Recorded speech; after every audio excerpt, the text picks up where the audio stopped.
Merupakan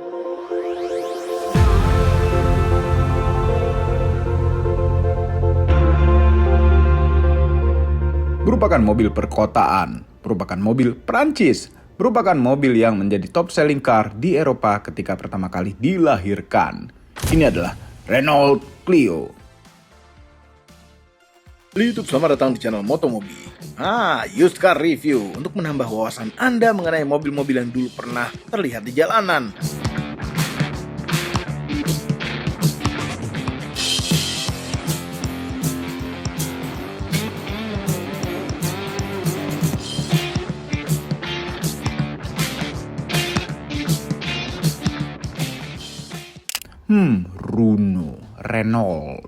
Renault.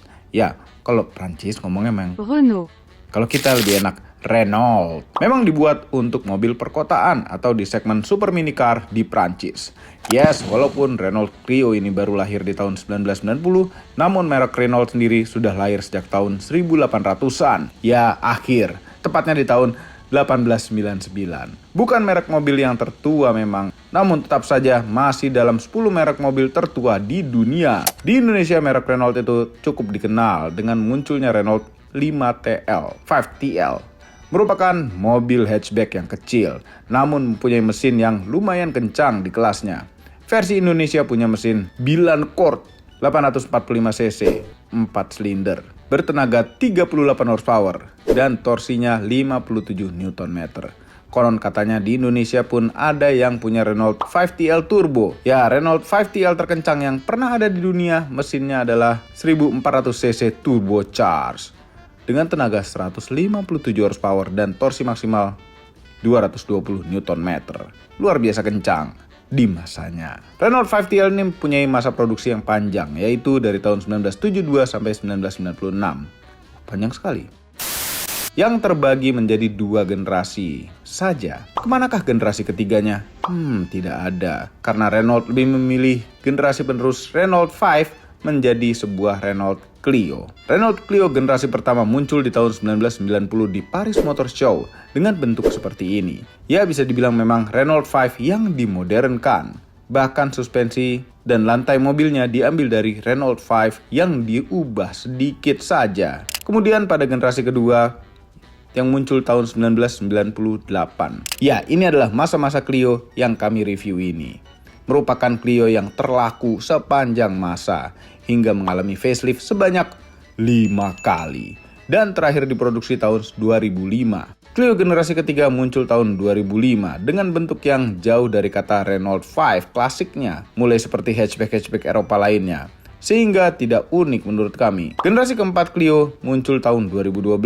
Bentuknya seakan-akan tidak ingin kalah dengan hatchback Eropa dan Jepang. Seakan tidak ingin kalah dengan desain VW Polo atau Mazda 2 yang laku pada masa-masa itu. Kemudian generasi terakhir Clio hingga video ini dibuat. Yes, Clio generasi kelima muncul tahun 2019. Punya ciri khas lampu depan yang ada aksen tanduk-tanduknya. Ya, ciri khas Renault masa kini agar terlihat unik bila dilihat dari jarak jauh. Bentuknya bagus, namun sayang sama sekali tidak masuk Indonesia. Clio mempunyai nasib yang tidak terlalu bagus di Indonesia. Kebetulan yang hadir di Indonesia hanya Renault Clio generasi seperti yang akan direview oleh mamang-mamang ini. Mamang-mamang bekas. Silakan Mamang. Mungkin di tahun 2000-an banyak yang lupa sama mobil ini. Nah, sekarang tuh namanya mulai-mulai terkenal gara-gara ada minuman yang bernama Cleo. Ini namanya Clio. Nah, Clio ini di tahun 90-an udah keluar. Nah, yang ini adalah generasi kedua dan ini merupakan facelift yang pertamanya. Dan surprisingly, mobil ini mengalami 5 kali facelift selama hidupnya. Dari tahun 98 sampai tahun 2006 kira-kira. Sependek itu cuma 5 kali facelift. Dan ini merupakan mobil yang sangat laris di Eropa sana. Gitu ya. Kebetulan yang masuk ke Indonesia itu cuma tipe yang ini aja. Dan mesinnya itu terbangun dari basicnya Renault Kangoo pada saat itu. Cuman Kangoo itu kan SOHC, yang ini DOHC. Dan bentuk depannya seperti ini. Eropa sekali. Dan sekarang harganya, sayangnya memang turun sekali. Dan penggemar Renault di Indonesia juga kurang begitu. Ya gini, senangnya sama yang tua-tuanya aja. Tapi yang ini kurang gitu. Nah, ini Headlamp depannya masih halogen, cuman udah terpisah. Lampu jauhnya, lampu sen sebelah sini. Grillnya simple-simple aja, logo Renault-nya di tengah sini. Dan ini ada plastik-plastikan warna hitam. Ada fog lamp-nya juga. Kalau dibilang ya, kalau ini Toyota Clio, wah pasti laku. Gara-gara ini nih. Ya, padahal ini bentuknya lebih kompak daripada Mini Cooper pada saat itu. Lebih kompak dan beratnya itu tidak sampai 1 ton. Ya, hanya 990 kg aja. Coba seenteng itu, mesinnya bertenaga. Ada kontur sebelah sini, ada 2 buah kecerutan. What the meaning of kecerutan?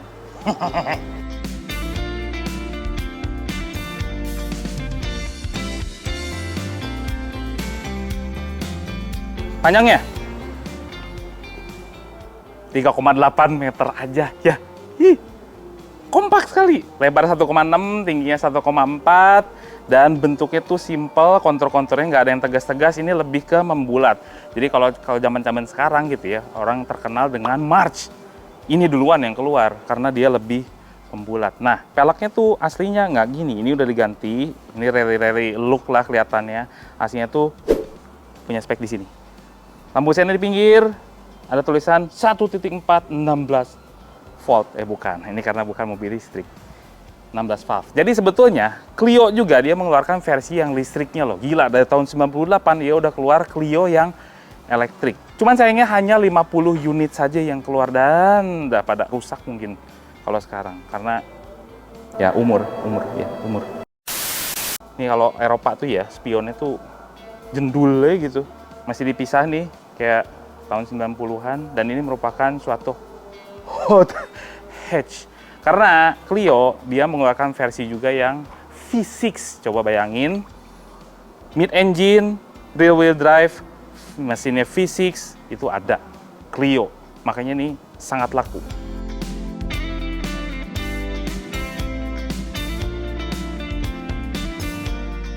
Antena masih model antena kecoa, panjang. Tapi ini adalah ciri khas mobil tahun 2000-an ya. Terus pada bulat-bulat semua, kacanya tuh lihat. Ngelengkungnya bulat gitu ya, rear defogger, third brake lamp, wiper, dan lampu belakangnya, lampu plat nomor itu berada di bawah, jadi kayak lampu panggung yang nyorot ke atas gitu. Nggak ada sensor parkir. Clio, dan lampunya kayak March nggak sih? Nggak sih? Nah, ini buka bagasinya. Ini. Keren. Ya ampun, ini baru dong. Saya nemuin lagi Clio yang semulus ini. Bagasinya gede. Ini gede banget segini. Untuk mobil sekompak ini bagasinya gede. Di bawah sini ada apa nih? Nah, nanti di bawah sini ada yang namanya full size. Ya, full size tapi kaleng. Shockbreaker kelihatan di sini nih. Jendul tuh. Terus ada lampunya. Lampu bagasi juga ada. Ada nampan di sini. Wih, keren juga nih.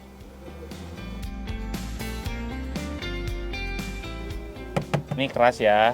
Ini ada kain, cuman keras juga. Rasanya tuh kayak murah gitu ya plastiknya. Masih model engkol, belum power window. Tapi nggak apa-apa, ini saya suka malah. Supaya nggak banyak maintenance ya. Masuk ah.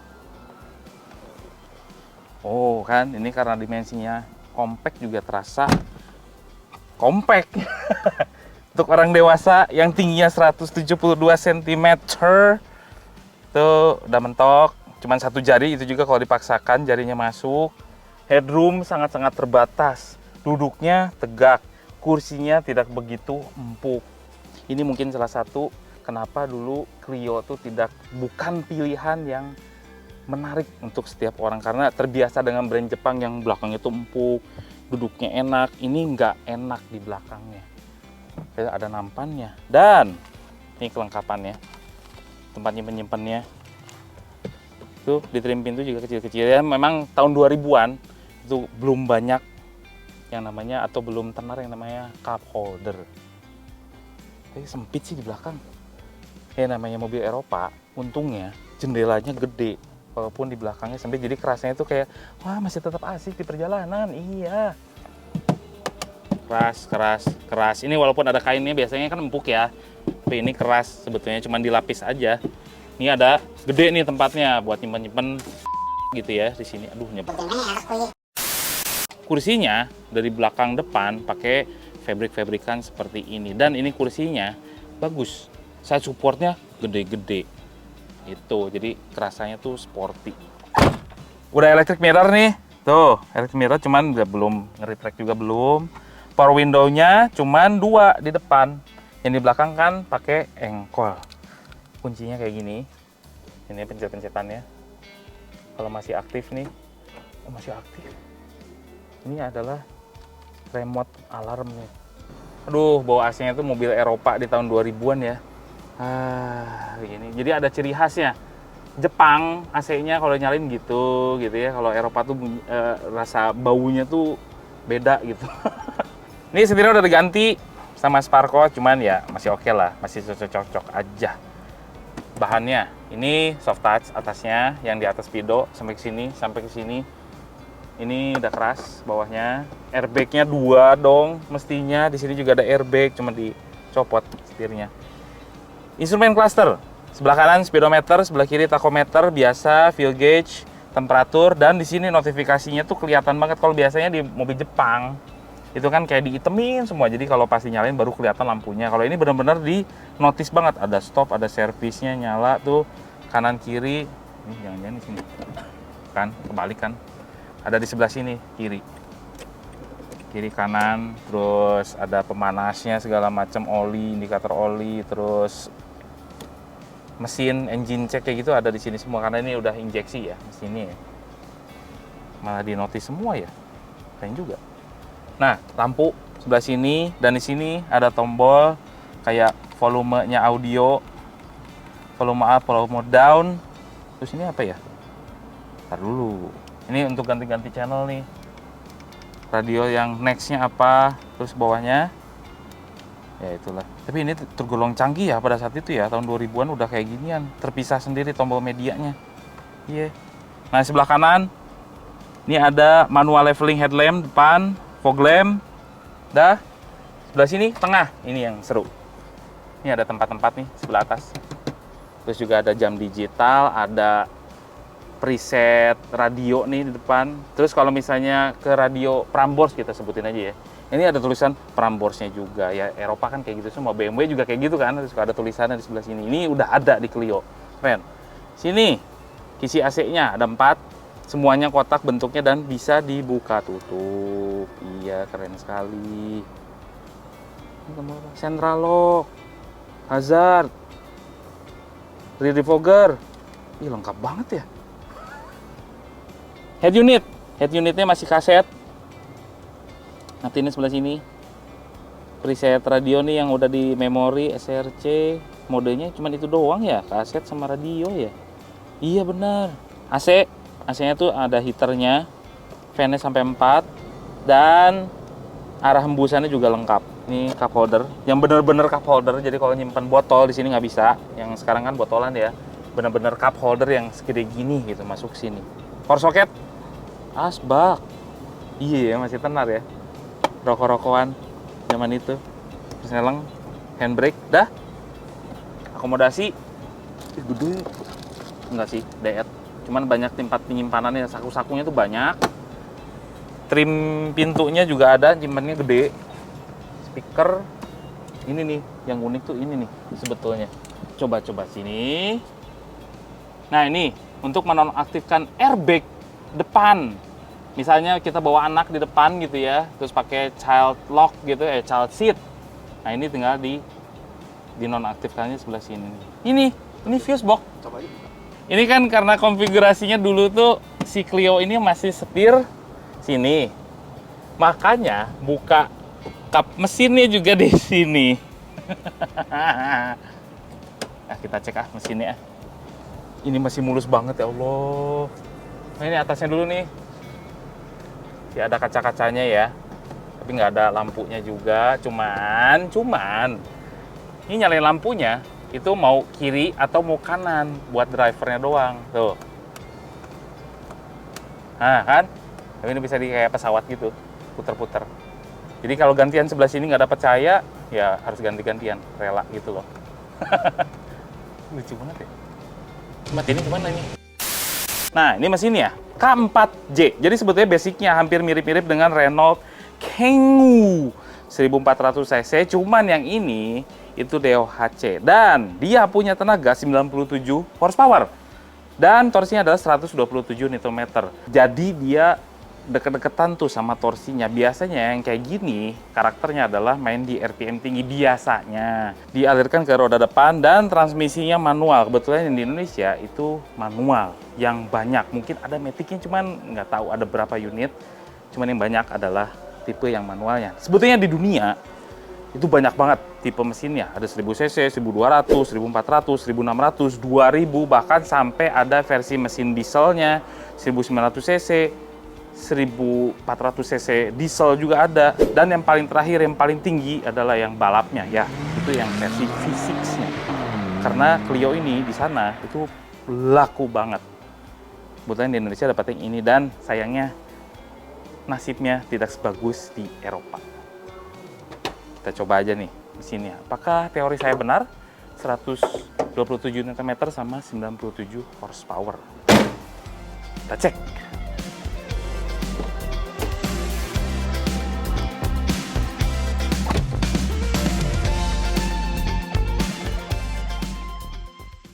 Renault Clio. Nah, ini adalah mobil yang laku di Eropa, tapi memang di Indonesia tidak begitu bagus nasibnya. Nah, kalau kita masuk ke dalam Clio, yang pertama kali kita coba, kita rasain adalah gampang dikenal. Ya, mobil ini gampang banget dikenali, visibilitasnya gede, pilar A-nya kecil, kacanya gede-gede, ke belakangnya juga gede. Terus penempatan posisi rodanya kita langsung kenal nih, roda depan di mana. Jadi kalau yang baru belajar nyetir itu gampang kalau Renault Clio. Cuman masalahnya mobilnya memang sedikit. Jadi ya saya cuma bisa cerita itu aja sebetulnya. Gara-gara mereknya juga jadi kurang begitu bagus. Ya masih kalah lah sama Toyota-Toyotaan di Indonesia gitu ya. Sayang sekali, padahal mobilnya tergolong enak, handlingnya juga kalau di kota tuh gesit gitu ya. Karena merek sih, padahal desainnya juga nggak malu-maluin banget ya. Justru bagus menurut saya, Eropa banget gitu kalau Clio. Cuman nggak laku, ya merek lagi. Nah, suspensi memang tergolong agak keras ya untuk seukuran hatchback kecil. Mirip-mirip, tapi nggak sekeras sama Mini Cooper. Ini lebih mendingan, lebih empuk, cuman tidak seempuk mobil-mobil Jepang pada saatnya, pada zamannya. Nih, masih bantingan itu kaku gitu. Walaupun kalau bisa dibilang keras banget, enggak, cuman bantingannya kaku. Ini sudah power steering, cuman power steeringnya tuh memang agak sedikit berat ya. Padahal hatchbacknya kecil. Cuman power steeringnya agak-agak berat, terus koplingnya juga berat. Perpindahan giginya enak. Kalau quick shift tuh enak banget. Cuman memang koplingnya berat. Pantesan nggak ada yang memilih Renault Clio pada saat itu. Mungkin ini salah satunya. Koplingnya berat. Remnya tergolong enak.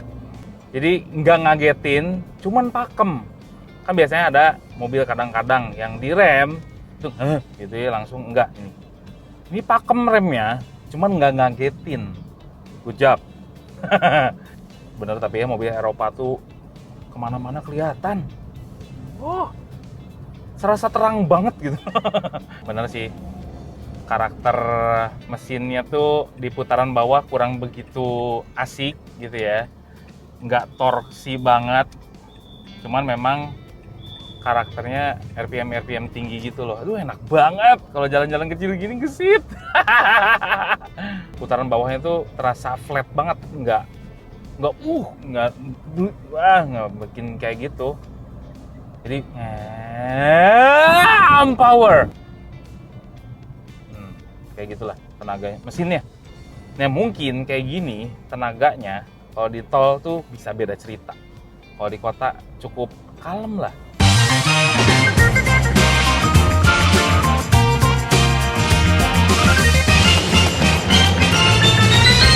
masuk ke tol dan bener berubah rasanya. Kalau di kota tuh mana ya, walaupun gesit, cuman koplingnya berat gitu ya, setirnya berat.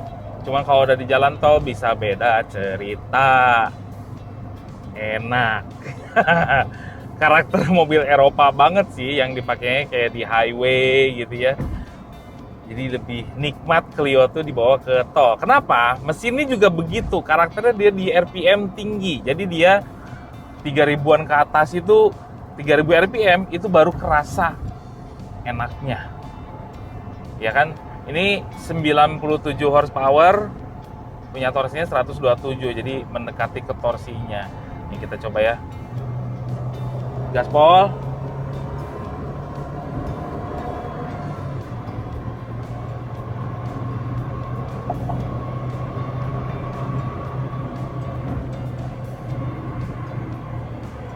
Tenaganya tidak semenarik itu sih untuk 1400-nya ya. Padahal di atas kertas dia 97 horsepower, semestinya dia lebih bisa daripada ini. Cuman untuk tarikan awalnya aja dia agak sedikit berat. Cuman kalau untuk cruising, untuk sebuah mobil hatchback, ini enak.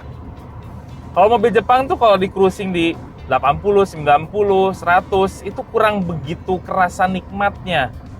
Nggak fun to drive ini mobil, cuman nyaman, enak gitu dipakainya. Apa ya, smooth gitu. Itu Clio, bener-bener deh. Kalau udah 2500 ke bawah nggak ada tenaganya. Kalau di tol tuh kerasa lemot banget. Cuman kalau udah 3000-an ke atas, power. Terus untuk sebuah mobil kecil biasanya kalau Jepang tuh bikin joknya tuh bikin pegel ya. Kalau ini enggak, ini nyaman. Joknya meluk kita gitu ya, terus empuk-empuknya. Kalau untuk perjalanan jauh pakai hatchback, mungkin dulu ini adalah solusinya. Makanya di Eropa ini laku mobilnya. Akhirnya kecomponan juga nyetir Clio. Dari dulu penasaran banget sama yang namanya Clio. Oh ya, harga jualnya memang benar-benar gelap ya. Clio di pasaran sekarang ada 40, 50, ada yang jual sampai 30 juga. Ya sesuai dengan kondisinya. Cuma kalau ada kondisi kayak gini sih, ya apa boleh dikata ya. Karena ngerawat sebuah mobil yang rare atau langka, itu susah coy. Makanya harus hargai orang kalau misalnya mobil tua tapi mulus, itu harus hargai. Kalau dia ngasih harga yang lebih. Karena untuk ngerawatnya aja dia tidak sekedar membutuhkan cuman ratusan ribu doang, cuman bisa menghabiskan jutaan rupiah untuk ngerawatnya, apalagi mobil rare seperti ini.